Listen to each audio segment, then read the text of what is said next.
Today's gospel passage, even though it's rather short, there's quite a lot in there. So notice how our Lord says, "Do not judge so that you may not be judged." So we need to leave judgment to God. God is the ultimate judge. You know, often when we talk about death, judgment, heaven, and hell, the four last things, when we talk about the judgment of God, it's not God who sends people to hell.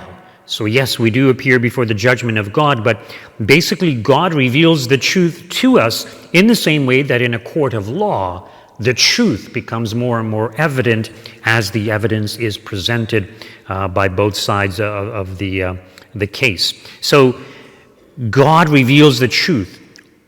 What our Lord is really saying when he says do not judge is not that we shouldn't recognize wrongdoing in people, but rather that we shouldn't judge their soul, because we don't know what is motivating them to act the way that they are acting.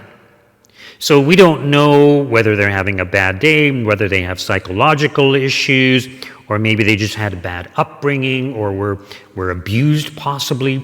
They may be carrying around within them a lot of grief, a lot of anger, and manifesting that in their relationships. So we don't really know what's motivating them to act the way that they're acting. St. Francis de Sales says that when we see someone doing something wrong, there may be hundreds of reasons as to why they are acting that way. And we should try to come up with the most charitable explanation as to why they're possibly acting that way. And when we do that, we end up not judging the soul of the person, but recognizing the wrongdoing. So as we are told, we should hate the sin, but not the sinner. So in other words, we need to approach it charitably. So it's very clear that our Lord intends us to understand this passage in this way, because there are other passages where our Lord says we should speak out against injustice. Well, we have to recognize injustice, so we have to make some sort of judgment. He also tells us how to correct others. Take the person aside when you are alone, correct them if they don't listen to you, bring someone else with you, and if they still don't listen, bring members of the church, and if they still don't listen, consider them as an outsider. So our Lord is saying we have to recognize wrongdoing. We have to make that judgment, but we cannot judge the soul of the person. And yes, we do have to speak out against injustice.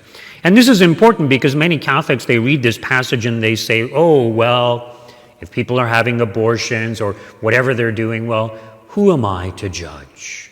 Let them do what they want. And no, we can't do that. We have to speak out against injustice, because if we don't, people are being harmed.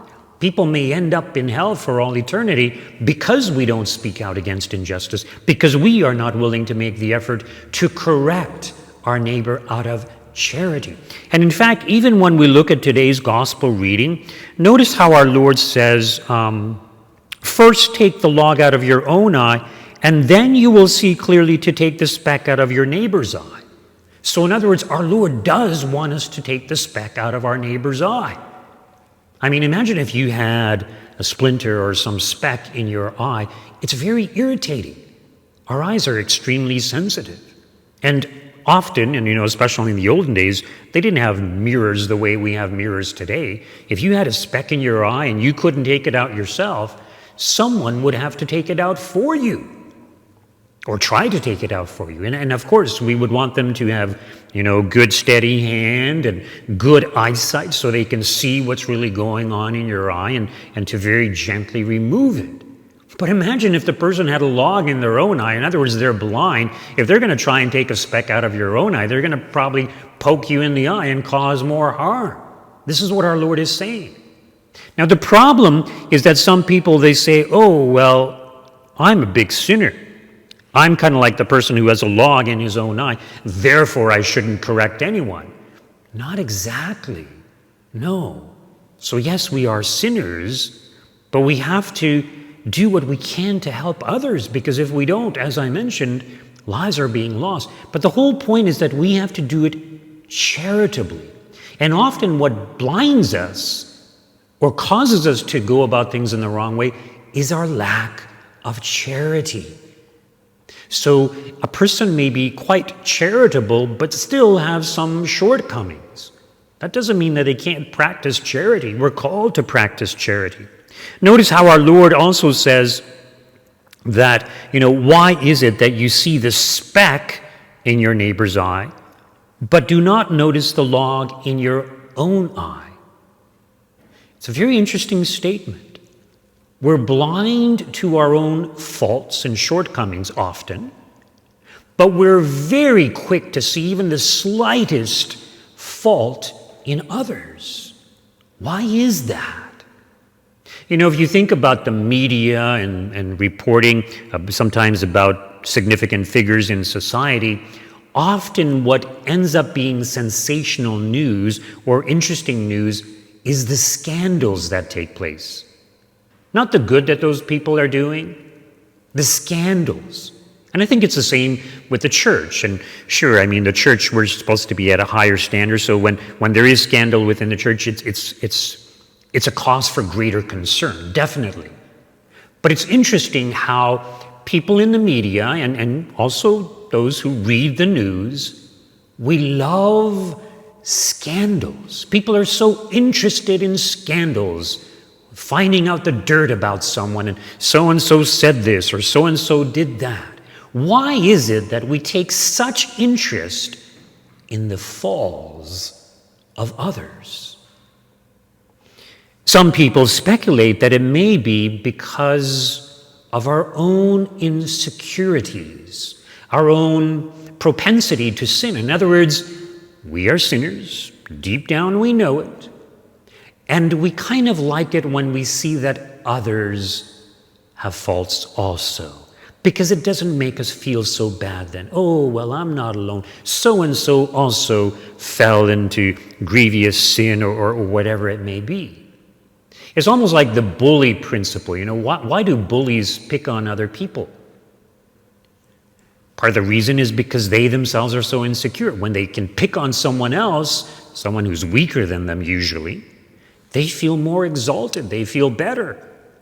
And the same is true of us sometimes when we kind of point out the faults of others, and especially when we gossip about them and spread these falsehoods, so that other people will look down on them, so that we will be looked upon as someone greater.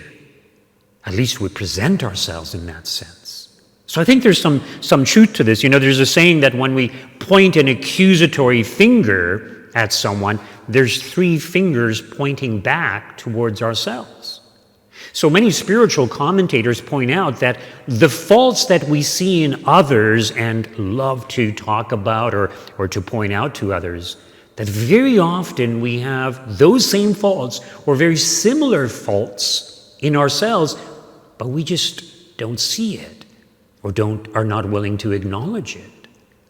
And it's hard for us to grasp that, because some people might say, oh, well, I'm not like that.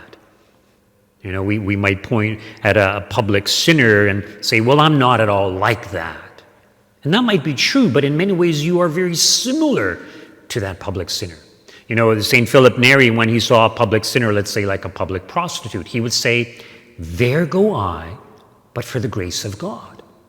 In other words, he acknowledged that he is capable of the very same sins because of his fallen human nature. But it's only by the grace of God that he is not as that public sinner. And imagine if you had the same life as that public sinner, the same kind of upbringing, maybe being abused, and not getting a good education, not being taught moral principles, you might end up the same as that person, or even worse. So why should we judge? We shouldn't judge that person. Yes, we need to acknowledge their sinfulness and try to help them, but we shouldn't judge their soul. St. Augustine has a very interesting quotation regarding such things. He says, try to acquire the virtues you believe lacking in your brothers. Then you will no longer see their defects, for you will no longer have them yourself. Let me repeat that. Try to acquire the virtues you believe lacking in your brothers. Then you will no longer see their defects, for you will no longer have them yourself. So what he's really saying is the reason we see the faults and defects in others is because we have them ourselves. So if we strive to acquire the virtues that we believe they are lacking, once we acquire those virtues, we won't see those faults in others. You know, great saints like St. Francis of Assisi, he didn't see faults in others. I mean, yes, he spoke out against wrongdoing, but he wasn't someone who would condemn their souls. He didn't judge them in that sense. And yet he considered himself the greatest sinner. He stated to one of his brothers that he believed that he was deserving of the lowest place in hell. This is St. Francis of Assisi. Now, yes, maybe he was referring to his past sins, I don't know, but still, he was very humble. And when we are humble, when we acknowledge our own inclinations to sin, our own weakness, then it makes it so much easier for us to relate to others and to understand, okay, they too have a fallen human nature. They too are prone to sin. And I shouldn't be harsh in judging them. So the measure I use will be the measure I get, as our Lord tells us. If I am generous in judging others, in trying to help them to remove the speck or to help them to overcome their sinfulness, then God will help me, and God will be more merciful when it comes to my own judgment. And if I have this attitude, it just makes it so much easier for me to live in peace and harmony with everyone around us, and hopefully to try to help others, in all of their needs, but especially in regards to their spiritual needs. So when we do this, we grow in virtue, we grow in goodness, and we spread the love of God to those around us.